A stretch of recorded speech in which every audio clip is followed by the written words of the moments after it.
Dada! Bonjour à tous. Aujourd'hui, je voulais vous parler des rêves récurrents. Donc, quand on a des rêves qui ne font que se répéter, on fait le même rêve, ou le rêve finit là toujours de la même façon, ou au même endroit, dans le même lieu, les rêves répétitifs, les rêves récurrents, sont simplement les rêves qui vont continuer à se répéter jusqu'à ce que vous compreniez le message, jusqu'à ce que vous utilisiez l'information qu'on essaie de vous faire passer dans votre rêve, dans votre vie réelle. Il peut y avoir une variété de raisons pour lesquelles ces rêves se répètent. Je vais juste en discuter quelques-unes, mais c'est sûr que pour être fixé, il faut vraiment faire une inspection, une introspection de tout ce qui se passe autour de la personne. Parfois, simplement que c'est un message qu'on essaie de vous faire passer. Notamment quand ce sont des rêves comme des cauchemars. Il y a quelque chose qui vous fait peur.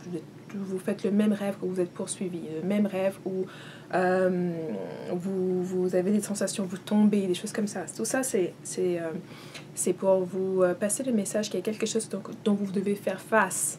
Okay. Donc je pense que parfois c'est un peu ironique, on se dit il y a quelque chose qui veut nous faire du mal, c'est pour ça qu'on court, c'est pour ça qu'on essaie de s'échapper. Mais quand vous regardez vraiment ces rêves-là, de un, il ne vous arrive jamais rien. Donc ça c'est déjà un indicateur qu'il y a peut-être autre chose que la peur. Il y a peut-être votre peur vous empêche en fait de voir quel est le message, quelle est l'information que vous devez recevoir. De deux aussi, vous ne voyez jamais exactement ce que c'est. Donc il y a des petites étapes qu'on peut travailler dessus pour justement vous amener justement à soit vous faire face à ce qui vous poursuit ou à ce dont vous essayez d'échapper. Et puis la troisième chose, c'est que vous mourrez jamais dans vos rêves.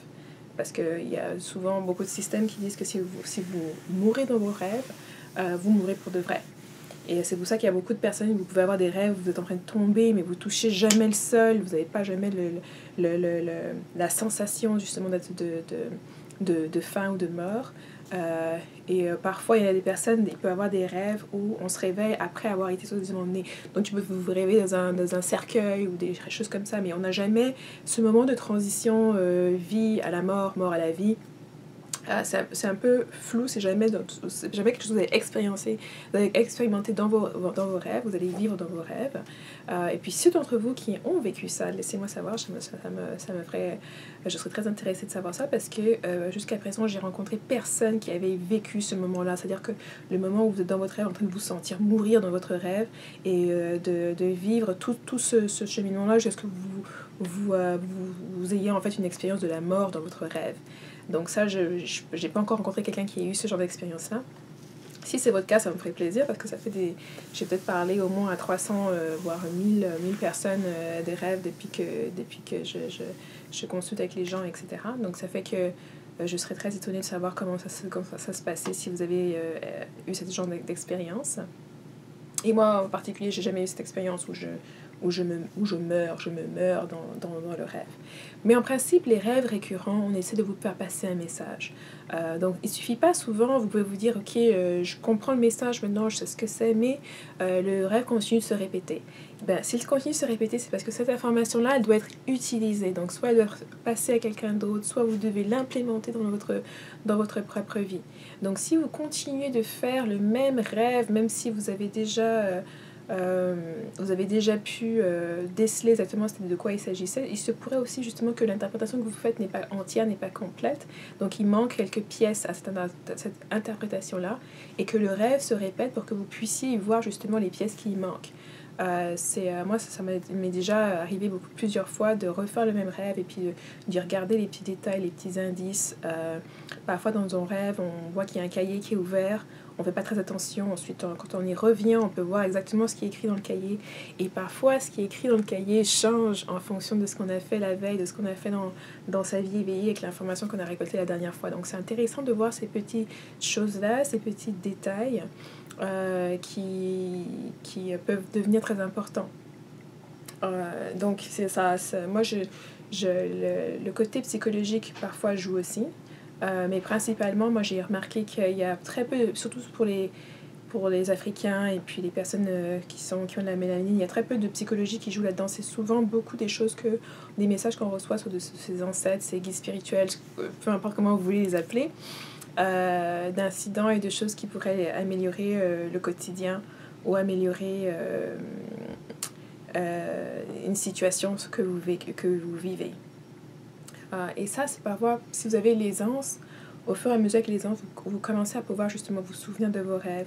Et puis, vous avez aussi l'habilité justement de revivre les mêmes rêves, mais au lieu que ce soit imposé à vous, par exemple par des rêves récurrents où vous dormez normalement et puis vous vous retrouvez toujours dans les mêmes situations avec les mêmes genres de fins, là, vous pouvez tout simplement vous retrouver où c'est vous qui allez aller vers ce rêve en particulier.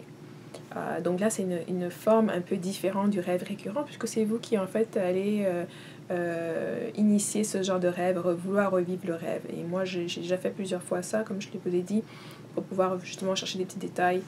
Parfois, vous pouvez tout simplement penser à un rêve que vous avez fait, et puis être amené à y retourner pour raison XY.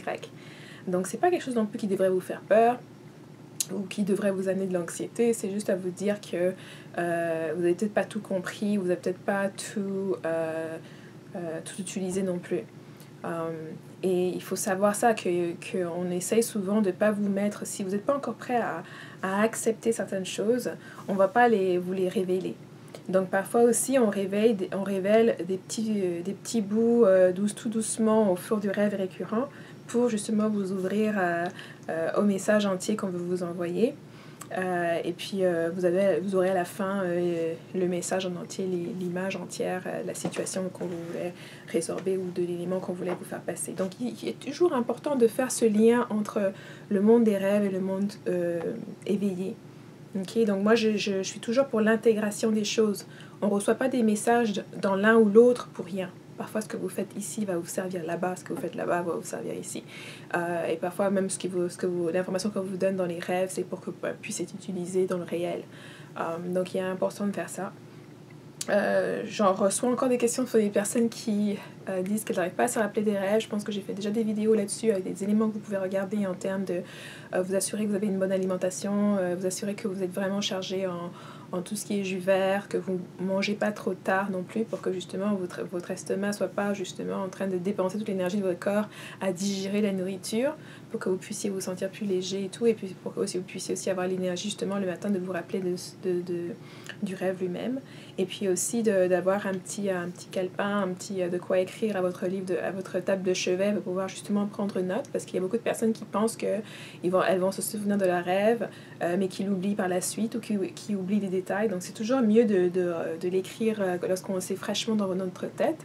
Comme ça, on peut tout simplement les regarder après plus tard. Puis je vous inviterai à regarder ces vidéos-là pour vous, si vous avez encore des difficultés là-dessus. Sinon, vous pouvez toujours bien sûr booker une consultation avec moi. Vous avez vu le mail ci-bas. Et je pense que j'ai fait le tour. Donc continuez à explorer vos rêves. Je veux dire, c'est un atout qui est donné à tous. Souvent, moi je reçois des messages de personnes qui voudraient devenir des médiums, avoir accès à le monde invisible et tout ça. Et souvent, moi je dis plutôt d'aller un peu trop dans ce qui est un peu trop valorisé par les médias et consorts. Je pense que le monde des rêves est un monde qui est accessible à tous. Nous rêvons tous, nous avons tous la capacité de rêver et de visiter ce monde-là et d'y faire des choses magnifiques, de s'y retrouver aussi, de faire de l'introspection, parce que parfois quand on rêve, on ne va pas forcément ailleurs, on peut aussi aller à l'intérieur de soi. Et ça, c'est aussi un élément qu'on va parler de plus en plus. Donc les rêves récurrents, si vous en avez, essayez de réfléchir, essayez de regarder les scénarios qui vous y sont présentés, ce que vous êtes en train de faire, les personnes qui sont à l'intérieur, les couleurs, si vous êtes capable de percevoir les couleurs dans vos rêves et de vous en rappeler, les intonations, les odeurs, tout ça, c'est la combinaison de tout ça qui va vous donner des indications en termes de l'interprétation et du message que vous devez, du message ou de l'information que vous devez recevoir et utiliser. Donc merci beaucoup de m'avoir suivi et je vous vois dans ma prochaine vidéo. Bye bye!